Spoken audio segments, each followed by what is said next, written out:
84 ਦਾ ਬੇਦਰਦ ਤਸੱਵਰ ਮਨਾਂ 'ਚ ਪੀੜ ਬਣ ਕੇ ਉੱਠਦਾ ਰਿਹਾ। ਸੱਚ ਕੀ ਸੀ? ਅਸਲ ਦੇ ਵਿੱਚ ਭੇਤ ਗੁੱਜਾ ਸੀ ਤੇ ਹਮੇਸ਼ਾ ਗੁੱਜਾ ਹੀ ਰਿਹਾ।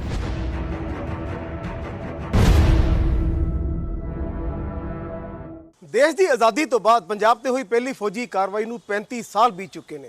उस वक्त की सच्चाई हर कोई जानना चाहता है, वो सच जिस नूं हर किसी ने आपो अपने तरीके तराशिया।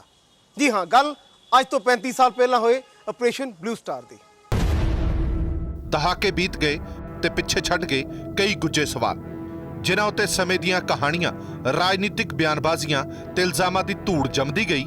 पर हकीकत की है? ये सवाल गुज्जा भेत बन के ही रह गया। इन्हां सवालां जवाबां दी सच्चाई नूं बेपर्दा करन दी कोशिश कीती पीटीसी न्यूज़ ने।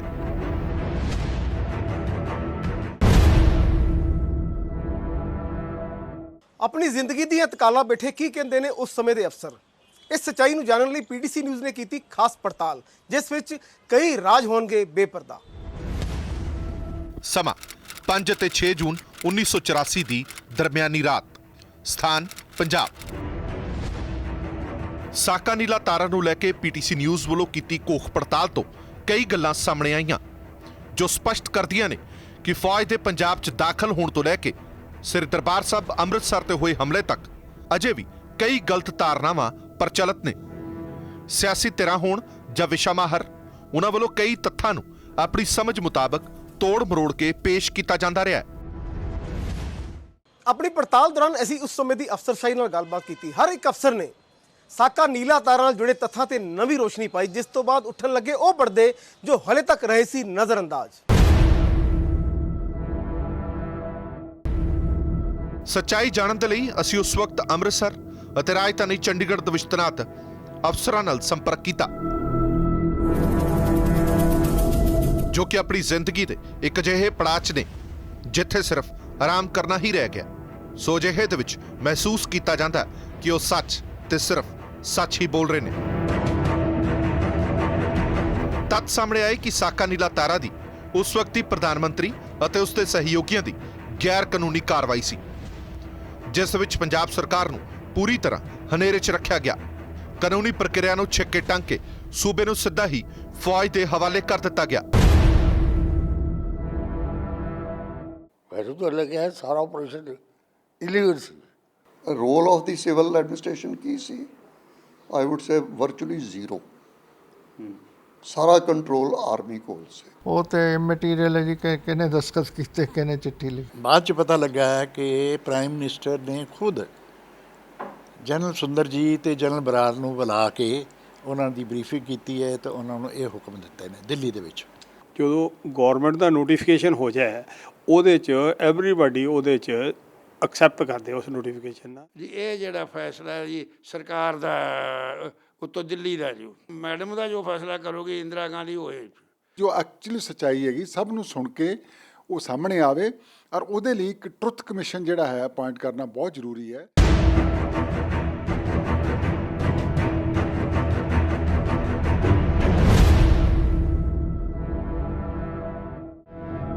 ਸਾਬਕਾ ਮੁੱਖ ਸਕੱਤਰ ਸੁਰੇਂਦਰ ਸਿੰਘ ਧਨੋਆ, ਉਮਰ 86 ਸਾਲ। ਉਹਨਾਂ ਦੇ ਮੁਤਾਬਕ ਪੰਜਾਬ ਅਤੇ ਦਰਬਾਰ ਸਾਹਿਬ ਦੇ ਵਿੱਚ ਫੌਜ ਦੀ ਅਣਮਨੁੱਖੀ ਕਾਰਵਾਈ ਪੂਰੀ ਤਰ੍ਹਾਂ ਗੈਰ ਕਾਨੂੰਨੀ ਸੀ। ਹੈਰਾਨੀ ਮੈਨੂੰ ਇਸ ਗੱਲ ਦੀ ਹੋਈ ਕਿ ਇਹ ਫੌਜ ਨੂੰ ਕਿਸੇ ਮੈਜਿਸਟਰੇਟ ਨੇ ਬੁਲਾਇਆ ਨਹੀਂ ਸੀ ਔਰ ਗਵਰਨਮੈਂਟ ਨੇ ਵੀ ਬੁਲਾਇਆ ਸੀ। तो इलीगली फौज सारे पंजाब तक कितना पहुँच गई, पहुँची हुई सी।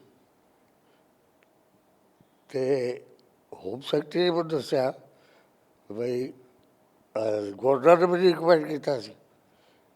होम सैकटरी ने दसिया बई 3 जून को गवर्नर ने कहा भी सेंटर कहना है बई फौज को बुलाया जाए। 3 जून ਤੁਹਾਨੂੰ ਪਤਾ ਪਰ ਆ ਚੁੱਕੇ ਸੀ ਉਹਨੇ, ਲੇਕਿਨ ਫਿਰ ਉਹਨੇ ਦੱਸਿਆ ਉਹਨੂੰ ਉਹ ਲਿਖ ਕੇ 3 ਲਾਈਨ ਦੀ ਲੈਟਰ ਦਿੱਤੀ ਗਵਰਨਮੈਂਟ ਦਾ। ਅਤੇ ਮੈਨੂੰ ਤਾਂ ਲੱਗਿਆ ਸਾਰਾ ਆਪਰੇਸ਼ਨ ਇਲੀਗਲ ਸੀ। ਉਨ੍ਹਾਂ ਇਹ ਵੀ ਕਿਹਾ ਕਿ ਫੌਜੀ ਕਾਰਵਾਈ ਦਾ ਫੈਸਲਾ ਪ੍ਰਧਾਨ ਮੰਤਰੀ ਇੰਦਰਾ ਗਾਂਧੀ, ਕੇਂਦਰੀ ਮੰਤਰੀ ਅਰੁਣ ਨਹਿਰੂ ਅਤੇ ਉਹਨਾਂ ਦੇ ਸਲਾਹਕਾਰ ਦੇ ਪੱਧਰ ਤੇ ਹੋਇਆ ਸੀ। ਮੇਰਾ ਖਿਆਲ ਹੈ ਪੰਜਾਬ ਦੇ ਸਾਰੇ ਚੈਪਟਰ ਦਾ ਜ਼ਿੰਮੇਵਾਰ ਅਰੁਣ ਨਹਿਰੂ ਸੀ। ਉਹ ਸੀਗਾ ਤਾਂ ਮਿਨਿਸਟਰ ਆਫ ਸਟੇਟ, ਲੇਕਿਨ ਜੋ ਉਹ ਕਹਿਣਾ ਸੋ ਹੁੰਦਾ ਸੀ। ਉਹ ਬਹੁਤ ਹੀ ਐਂਟੀ ਸਿੱਖ ਸੀਗਾ। ਤੁਨਾ ਸਾਹਿਬ ਦੀ ਇਸ ਗੱਲ ਨੂੰ ਉਸ ਵਕਤ ਦੇ ਜਲੰਧਰ ਡਿਵੀਜ਼ਨ ਦੇ ਕਮਿਸ਼ਨਰ NS ਰਤਨ, ਜੋ ਕਿ 75 ਸਾਲ ਦੇ ਨੇ, ਉਹਨਾਂ ਨੇ ਵੀ ਤਸਦੀਕ ਕੀਤਾ। ਆਰਮੀ ਨੂੰ ਬੁਲਾਉਣ ਦਾ ਇੱਕ ਸਪੈਸੀਫਿਕ ਪ੍ਰੋਵੀਜ਼ਨ ਹੈ।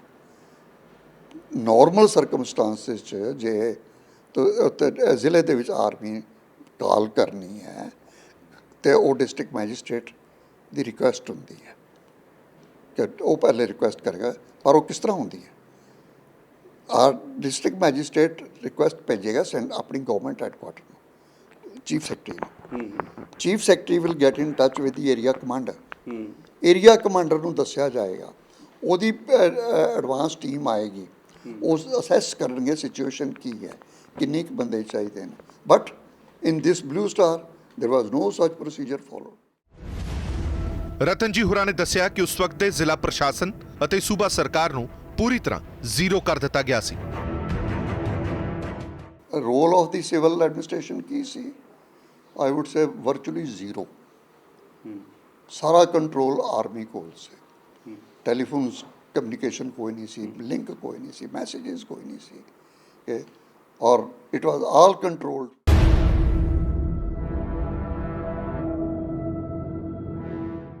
ਜਦੋਂ ਵੀ ਹਮਲੇ ਦੀ ਗੱਲ ਹੋਈ ਤਾਂ ਹਰ ਵਾਰ ਜ਼ਿਕਰ ਆਇਆ ਅੰਮ੍ਰਿਤਸਰ ਦੇ ਡੀਸੀ ਦਾ, ਪਰ ਹਰ ਵਾਰ ਡੀਸੀ ਦਾ ਪੱਖ ਜਾਣੇ ਬਿਨਾਂ ਪੇਸ਼ ਕੀਤੀ ਗਈ ਨਵੀਂ ਕਹਾਣੀ। ਸ੍ਰੀ ਦਰਬਾਰ ਸਾਹਿਬ ਤੇ ਹੋਏ ਹਮਲੇ 'ਚ ਪ੍ਰਸ਼ਾਸਨ ਨਹੀਂ ਸੀ ਅਹਿਮ ਕੜੀ, ਇਸ ਦਾ ਖੁਲਾਸਾ ਹੋਇਆ ਸਾਡੀ ਪੜਤਾਲ ਤੋਂ। ਰਤਨ ਨੇ ਉਸ ਵਿਵਾਦ ਬਾਰੇ ਵੀ ਸੱਚਾਈ ਪੇਸ਼ ਕੀਤੀ, ਜਿਸ ਵਿੱਚ ਇਲਜ਼ਾਮ ਸੀ ਕਿ ਰਮੇਸ਼ ਚੰਦਰ ਸਿੰਘ ਨੇ ਫੌਜ ਨੂੰ ਦਰਬਾਰ ਸਾਹਿਬ ਦੇ ਅੰਦਰ ਦਾਖਲ ਹੋਣ ਦੀ ਮਨਜ਼ੂਰੀ ਦਿੱਤੀ। ਰਮੇਸ਼ ਚੰਦਰ ਟੋਲਡ ਦ ਜਨਰਲ ਕੰਸਰਨ ਕਿ ਮੇਰੇ ਰਿਟਨ ਆਰਡਰਸ ਮੇਰੀ ਗਵਰਨਮੈਂਟ ਕੋਲੋਂ ਲੈ ਦਿਓ ਤੇ ਉਸ ਤੋਂ ਬਾਅਦ ਤੁਸੀਂ ਜੋ ਮਰਜ਼ੀ ਕਰੋ, I am not bothered, but without authority from the state government I will not permit you to open fire or so that was the first। मतलब कि रमेश चंद्र ने ऑर्डर नहीं ਦਿੱਤੇ ਅੰਦਰ ਦੇ ਜਾਣ ਦਾ? ਅੰਦਰ ਕੋਈ ਰਿਟਰਨ ਆਰਡਰ ਨਹੀਂ ਉਹਨੇ ਦਿੱਤੇ। ਫਿਰ ਕਿੰਨਾ ਵੜ ਗਈ ਫੌਜ? ਕਿਉਂਕਿ ਧੱਕਾ ਸੀ। ਤੁਹਾਨੂੰ ਪਤਾ ਕਿ ਪੁਲਿਸ ਆਫੀਸਰ ਇੱਕ ਨੇ ਫਾਇਰ ਕਰਨ ਤੋਂ ਵੀ ਰਿਫਿਊਜ਼ ਕਰ ਦਿੱਤਾ ਸੀ। ਅੱਛਾ। ਨੋਬਡੀ ਨੋਸ, ਕੋਈ ਕਿਸੇ ਬੰਦੇ ਨੂੰ ਉਹਦੀ ਖਬਰ ਤੱਕ ਵੀ ਨਹੀਂ ਹੈਗੀ। ਕੌਣ ਸੀ? ਔਰ ਉਹ ਡਿਸਮਿਸ ਕਰਨ ਤੱਕ ਗਵਰਨਮੈਂਟ ਗਈ ਸੀ। ਉਹ ਸੀ ਗੁਰਦਿਆਲ ਸਿੰਘ ਪੰਧੇਰ। ਅੱਛਾ। IPS।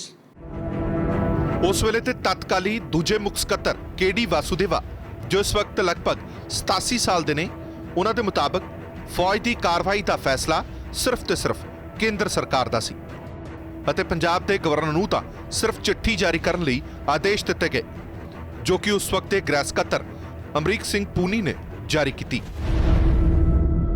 ਪਰ ਇੱਕ ਮਿਸਕਨਸੈਪਸ਼ਨ ਇਹ ਹੈ ਕਿ ਆਰਮੀ ਨੂੰ ਲਿਆਉਣ ਵਾਸਤੇ because Gurdev Singh Brar was refusing to allow the army and that's why Ramesh Chandra was called in, was it correct? ਬਿਲਕੁਲ ਗਲਤ ਹੈ ਜੀ। ਇਹ ਤੇ ਗਵਰਨਰ ਸਾਹਿਬ ਦਿੱਲੀ ਤੋਂ ਆ ਕੇ ਉਹਨਾਂ ਨੇ ਬੁਲਾਇਆ ਸੀ ਮੈਨੂੰ ਔਰ ਹੋਮ ਸੈਕਟਰੀ ਨੂੰ, ਔਰ ਉਹਨਾਂ ਨੇ ਕਿਹਾ ਕਿ ਉਹਨਾਂ ਨੇ ਡਿਸਾਈਡ ਕੀਤਾ to call in the army and General Sundarji is coming in a few minutes, and General Sundarji came in a few minutes and the rest is history। ਵਾਸੂਦੇਵਾ ਨੇ ਇਹ ਵੀ ਸਪਸ਼ਟ ਕੀਤਾ ਕਿ ਡਿਪਟੀ ਕਮਿਸ਼ਨਰ ਬਰਾੜ ਨੇ ਵਿਦੇਸ਼ ਜਾਣ ਲਈ ਛੁੱਟੀ ਦੀ ਦਰਖਾਸਤ ਪਹਿਲਾਂ ਹੀ ਦਿੱਤੀ ਹੋਈ ਸੀ, ਉਸ ਦਾ ਫੌਜੀ ਕਾਰਵਾਈ ਦੇ ਨਾਲ ਕੋਈ ਸਬੰਧ ਨਹੀਂ ਸੀ। ਗੁਰਦੇਵ ਸਿੰਘ ਨੇ ਛੁੱਟੀ ਜਾਣਾ ਸੀ, ਅਪਲਾਈ ਕੀਤਾ ਹੋਇਆ ਸੀ, ਔਰ ਰਮੇਸ਼ ਚੰਦਰ ਸਿੰਘ ਮੌਜ਼ੂਮ ਸੁਟੇਬਲ ਆਫੀਸਰ ਸਮਝਿਆ ਗਿਆ ਉੱਥੇ ਦੀ ਪੋਸਟਿੰਗ ਲਈ।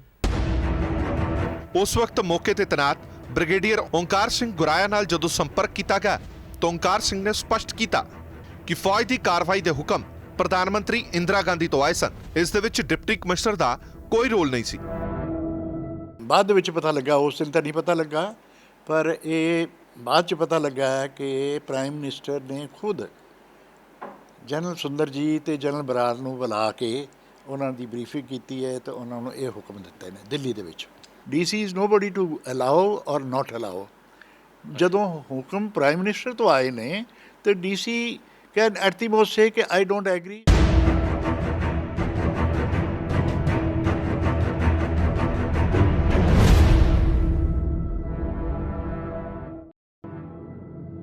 ਉਸ ਵਕਤ ਦੇ ਡੀਆਈਜੀ ਬੀਐਸਐਫ ਅੰਮ੍ਰਿਤਸਰ ਗੁਰਦਿਆਲ ਸਿੰਘ ਪੰਦੇਰ, ਜਿਨ੍ਹਾਂ ਉੱਤੇ ਦੇਸ਼ ਧਰੋਹ ਦਾ ਇਲਜ਼ਾਮ ਲਗਾਇਆ ਗਿਆ, ਨੇ ਪੀਟੀਸੀ ਨੂੰ ਦੱਸਿਆ 3 ਜੂਨ ਨੂੰ ਸਵੇਰੇ ਗਵਰਨਮੈਂਟ ਆਫ ਪੰਜਾਬ ਨੇ ਨੋਟੀਫਿਕੇਸ਼ਨ ਇਸ਼ੂ ਕੀਤਾ ਸੀ ਕਿ ਸਿਚੁਏਸ਼ਨ ਇਜ਼ ਵੈਰੀ ਬੈਡ, ਤੋ they have handed over to the situation to the army to bring it under control. ਜਦੋਂ ਗਵਰਨਮੈਂਟ ਦਾ ਨੋਟੀਫਿਕੇਸ਼ਨ ਹੋ ਜਾਏ ਉਹਦੇ 'ਚ ਐਵਰੀਬਾਡੀ ਉਹਦੇ 'ਚ ਐਕਸੈਪਟ ਕਰਦੇ ਉਸ ਨੋਟੀਫਿਕੇਸ਼ਨ ਨਾਲ। ਡੀਸੀ ਨੇ ਵੀ ਲਿਖ ਕੇ ਦਿੱਤਾ ਸੀ। ਡੀਸੀ ਦੀ ਲੋੜ ਨਹੀਂ ਸੀ ਉਹਦੇ 'ਚ, ਗਵਰਨਮੈਂਟ ਦੇ ਡੀਸੀ ਆਟੋਮੈਟਿਕਲੀ ਉਹਨਾਂ ਦੇ ਹੁਕਮ ਮੰਨੇਗਾ।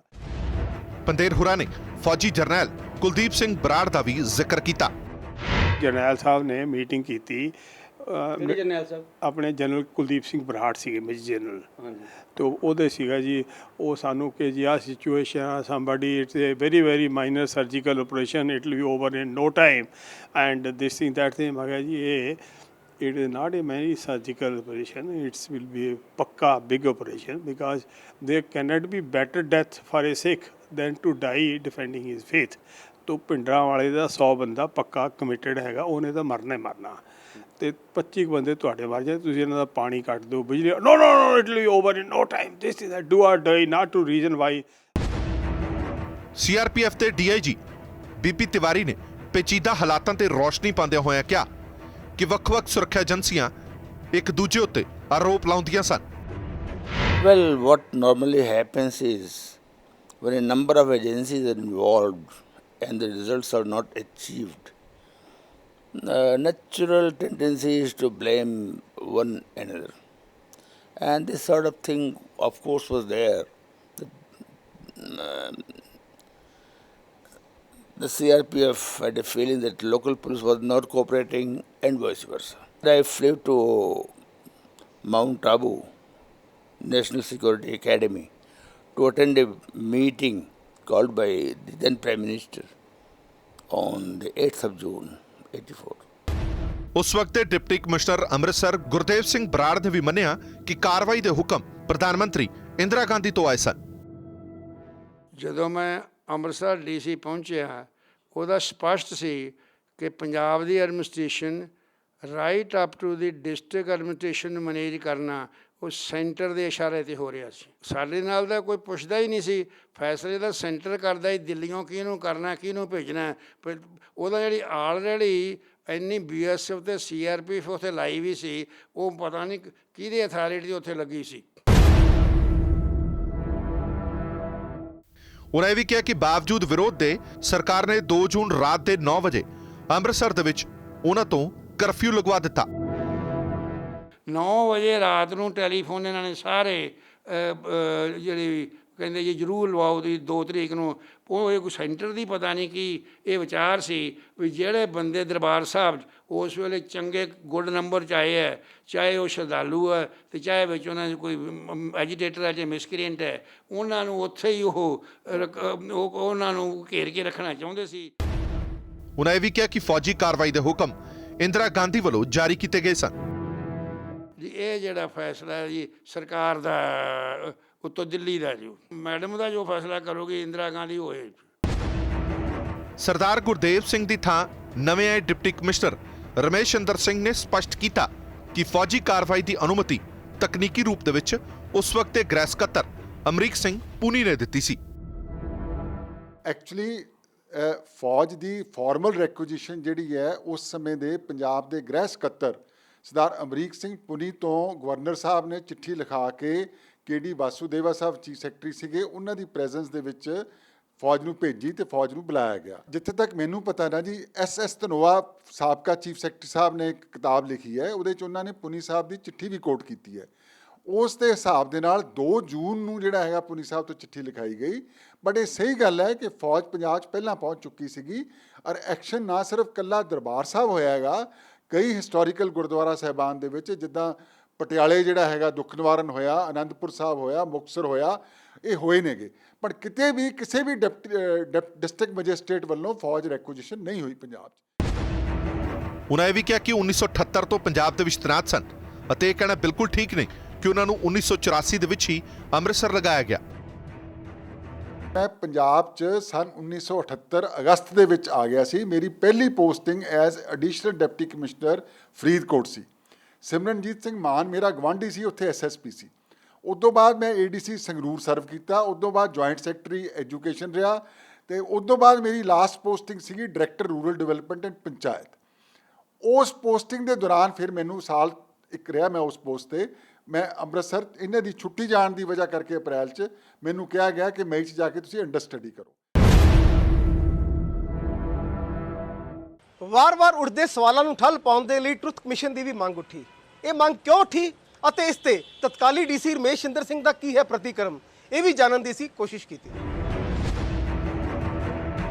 ਰਮੇਸ਼ ਇੰਦਰ ਸਿੰਘ ਨੇ ਇਸ ਵਾਰ-ਵਾਰ ਪੱਖ ਦੇ ਵਿਵਾਦ ਨੂੰ ਖਤਮ ਕਰਨ ਦੇ ਲਈ ਮੰਗ ਕੀਤੀ ਹੈ ਕਿ ਇੱਕ ਟਰੁੱਥ ਕਮਿਸ਼ਨ ਗਠਿਤ ਕੀਤਾ ਜਾਏ ਤਾਂ ਜੋ ਪਤਾ ਚੱਲ ਸਕੇ ਕਿ ਕਿਹਨਾਂ ਹਾਲਾਤਾਂ ਦੇ ਵਿੱਚ ਸਾਕਾ ਨੀਲਾ ਤਾਰਾ ਨੂੰ ਅੰਜਾਮ ਦਿੱਤਾ ਗਿਆ ਤੇ ਕਿਹੜੀਆਂ ਉਹ ਧਿਰਾਂ ਨੇ ਜਿਹੜੀਆਂ ਸਿੱਧੇ ਤੌਰ ਤੇ ਇਸ ਦੇ ਲਈ ਜ਼ਿੰਮੇਵਾਰ ਨੇ। ਇੰਨੇ ਸਾਲ ਬੀਤਣ ਤੋਂ ਬਾਅਦ ਵੀ ਹਰ ਬਲੂ ਸਟਾਰ ਦੀ ਐਨਵਰਸਰੀ ਦੇ ਸਮੇਂ ਵੱਖ-ਵੱਖ ਪਾਰਟੀਆਂ, ਵੱਖ-ਵੱਖ ਬੰਦੇ ਆਪਣੇ ਸੋਚ ਸਮਝ ਜਾਂ ਪਰਸੈਪਸ਼ਨ ਦੇ ਹਿਸਾਬ ਦੇ ਨਾਲ ਫੈਕਟਸ ਨੂੰ ਪ੍ਰੈਜ਼ੈਂਟ ਕਰਦੇ ਨੇ, ਭਾਵਨਾਵਾਂ ਦੁਆਰਾ ਉਛਾਲਣ ਦੀ ਕੋਸ਼ਿਸ਼ ਕੀਤੀਆਂ ਜਾਂਦੀਆਂ ਨੇਗੀਆਂ।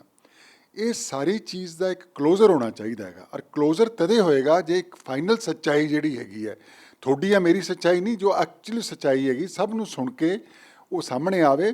ਔਰ ਉਹਦੇ ਲਈ ਇੱਕ ਟਰੁੱਥ ਕਮਿਸ਼ਨ ਜਿਹੜਾ ਹੈ ਅਪਾਇੰਟ ਕਰਨਾ ਬਹੁਤ ਜ਼ਰੂਰੀ ਹੈ।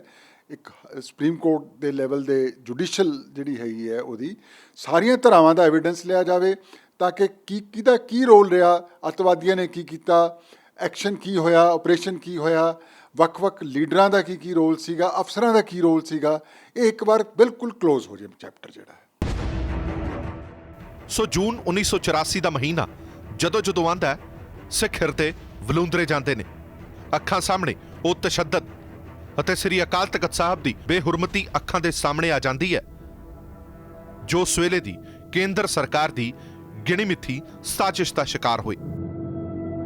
ਸੋ ਸਮੇਂ-ਸਮੇਂ ਤੇ ਜ਼ੋਰਦਾਰ ਤਰੀਕੇ ਨਾਲ ਇਹ ਮੰਗ ਉੱਠਦੀ ਰਹੀ ਹੈ, ਸਾਕਾ ਨੀਲਾ ਤਾਰਾ ਆਪਰੇਸ਼ਨ ਦੀ ਤਸਵੀਰ ਸਾਫ਼ ਹੋਣੀ ਚਾਹੀਦੀ ਹੈ, ਕਿਉਂਕਿ ਵਾਰ-ਵਾਰ ਇਹ ਵੀ ਗੱਲਾਂ ਸਾਹਮਣੇ ਆਈਆਂ ਕਿ ਸਾਕਾ ਨੀਲਾ ਤਾਰਾ ਨੂੰ ਅੰਜਾਮ ਦੇਣ ਦੇ ਲਈ ਭਾਰਤ ਸਰਕਾਰ ਨੇ ਵਿਦੇਸ਼ੀ ਤਾਕਤਾਂ ਦੀ ਵੀ ਮਦਦ ਲਈ ਸੀ।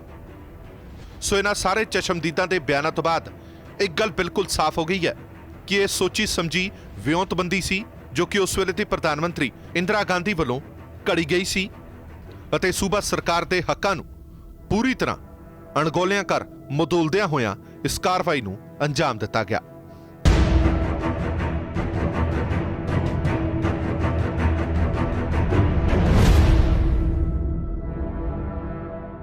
ਸਾਕਾ ਨੀਲਾ ਤਾਰਾ ਦੇ ਸੱਚ ਤੋਂ ਪਰਦਾ ਚੁੱਕਦੀ ਸਾਡੀ ਇਸ ਖਾਸ ਪੇਸ਼ਕਸ਼ ਮੈਨੂੰ ਅਤੇ ਮੇਰੇ ਸਹਿਯੋਗੀ ਰਜਿੰਦਰ ਤੱਗੜ ਨੂੰ ਦਿਓ ਇਜਾਜ਼ਤ। ਦੇਸ਼ ਦੁਨੀਆ ਦੀ ਖਬਰਾਂ ਲਈ ਦੇਖਦੇ ਰਹੋ ਪੀਟੀਸੀ ਨਿਊਜ਼। ਧੰਨਵਾਦ।